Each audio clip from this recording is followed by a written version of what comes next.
Hi, and welcome to this episode on adding batch numbers with Enterpryze. I'm Sharon from Enterpryze, and in this session we will look at enabling batch traceability with your items, adding those items through the purchase goods receipt PO, and assigning the batch numbers then to your sales deliveries. So let's get you started. So batch traceability allows you to group items together and assign unique numbers to track information such as the quantity, the batch number, and of course the expiry date. So it's quite suitable then, of course, to industries such as pharmaceutical or food and drink. So let's take a look at the process.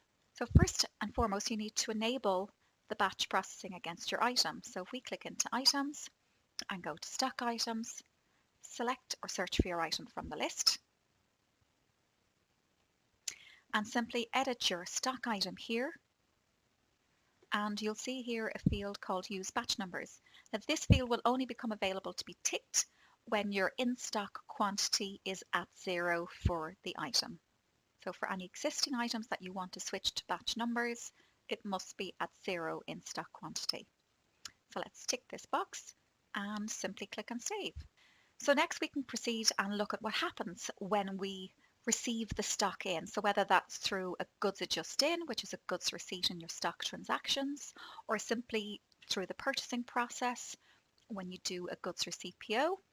So let's just do that and go into the new delivery for the items. So let's fill in our delivery details very simply. And if we go to add a line and select our batch number,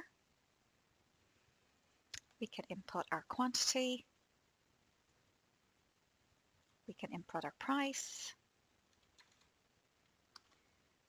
and we can click on OK. Now you'll see this button appears here called Edit Batch Numbers. So click on this at this point, and now what you can do is assign your batch numbers. So if we click on the plus sign here, enter in your batch number. So I'm just going to give it a combination of letters and numbers. We can specify the quantity. We can type in a reference number. And of course, more importantly, we can specify the expiry date. And then click on Close to update that. Then if we click on Save at this point to update our goods receipt, when you view the details then on the goods receipt PO after it's been added, you'll be able to hover back over the line details to see the batch details that were assigned to the item. So very simply, if we come down here and click here over the batch number, we can see that the batch details will appear, and click on Close. So now the next step, what happens then when we go to issue that batch or part thereof to our customer? So let's go to sales and let's go to a sales delivery, for example. Create a new delivery.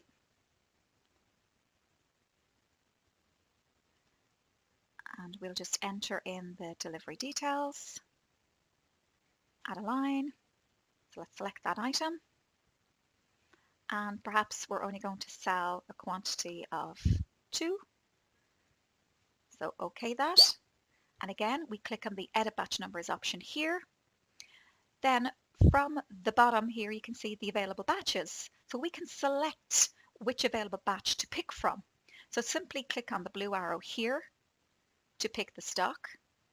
You will see that it has picked up a quantity of 1 from the batch to match the selection on our delivery. We can choose again, of course, if we want to increase that quantity to 2 or simply overwrite the quantity here at this point. Then click on Close and then click on Save.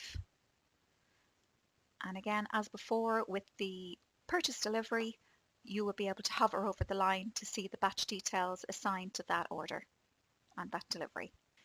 So check out the next video on the batch traceability reports, where you can monitor and track all the movements for all the batches. And if you want to get any further help, check out the articles here on the Help Centre, help.enterpryze.com. Reach out to our support representatives here on the chat, and there's also a link here to the Help Centre. So thank you for watching.